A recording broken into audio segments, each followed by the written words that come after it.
A quick little video, just an educational video on candlestick patterns that I use, that I like to look at. They're very basic. It's kind of a beginner introduction to candlesticks. So you'll basically learn in this video what candlestick patterns are, the main ones that I look at, and I don't look at very many.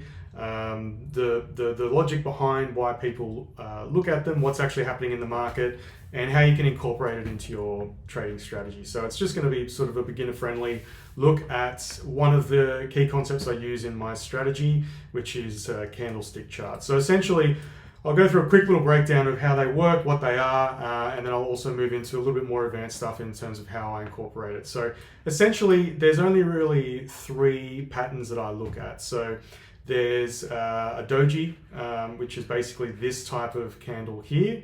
And what a doji is essentially, if you look at how this bar's formed, it's an open and a close, typically within the previous bar, and a long wick. So if we have a look here, we've got the open of the candle here, which is the bottom area of this red body, and then price has moved all the way down here, and then all the way back up, and then we've closed at the top of this candle. So this small red body is the open and the close, and then the wick is where price has actually traveled all the way down and all the way back up.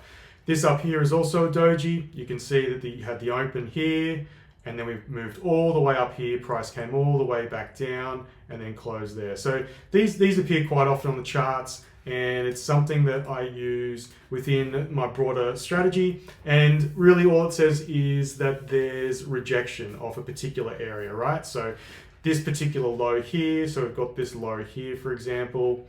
If we draw a line across here, we've got this low, price came down, tested it, we came down again, and we broke out below, and then we rejected that area, and we've come up here. So this is just an early sort of indication to me that the breakout traders couldn't get price all the way through, and then it's come back up and closed. So there's a bit of rejection there. So that's sort of how I look at dojis, is they show a little bit of rejection in the wick of the price. One of the other candlestick patterns I look at is spinning top or an indecision candle, which we can see right here. And it doesn't have to look exactly like this, but as long as it's a small candle, this here I could also sort of look at. As long as it's a small range candle, I look for that. And I look for that especially with high volume, because that shows to me that there's quite a bit of absorption going on. I'll explain absorption in another video, but essentially what it means is there's a lot of indecision. So the doji, we can say that there's a lot of rejection going on because the price moved through that level and rejected all the way back up to essentially where it started. And then with the spinning top or the indecision candle, we can say that there's a lot of indecision going on. So price tried to go lower, tried to go higher, and essentially closed at the same place, right? So the difference there is it didn't really move that much, and the body of the candle is quite narrow, so it didn't really close. Essentially, it's a pause. The markets doesn't really know what to do at this point. The participants haven't really decided to break out one way or another. So that can be pretty important information when you combine it with different things like volume analysis and things like that. The only other candlestick pattern that I look at are bullish outside bars and bearish outside bars. So I've got some examples here. Essentially what it is it's an engulfing pattern, and it basically overwhelms the previous bar. So we've got the open, you can see price closed here on this previous bar. You got the open, had a little push down under the low, and then we rallied all the way back above, engulfing this candle, and then we closed back above here. So this entire candle's body and wicks engulf this candle. It also engulfs this candle. So that's quite a strong bullish sign that these sellers or these bears couldn't push the market any lower. We tried, and then we couldn't, and then the buyers stepped in and engulfed all of these previous sellers.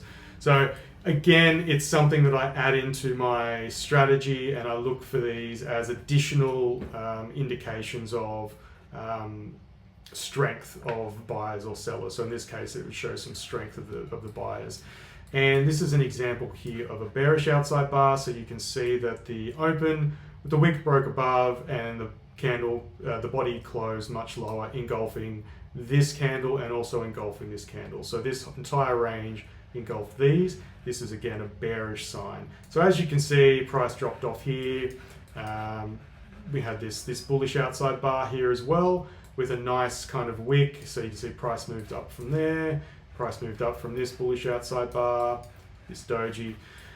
Doesn't mean it's always going to do that, but this is something you can add into your strategy. So they're the only three that I look at. There's a whole range of candlestick patterns. There's morning stars where you can combine different patterns together. There's there's two bars, so there's all kinds of different ones where you combine different bars together to form additional patterns. I'm not really I like to simplify my trading and keep things simple, so I don't look at all of those, but these I do look at. So if I'm going to look for some sort of additional candlestick confirmation, it will always either be a pin bar or a doji, an indecision candle, or a bullish or bearish outside bar. I've found that they're the most useful over years of trading, and I add those into my strategy. Now you can dive deeper into these, so you can look within the candle and you can look at a breakdown of the volume that's inside the candle. I do that as well to see exactly where the sellers and buyers are and where they're getting aggressive and different things like that. I'll go into that in another video when I talk more about volume analysis, cumulative delta, and different other order flow things that I look at. But as a basic introduction to candlesticks, these are the ones that I look at. I think these are some of the most important ones to look at if you're going to look at price action in general. These to me are ones that I add into my trading. So I hope that's useful, and I'll start covering more basic topics, moving into more advanced topics to try and explain how I trade and different things that I look at.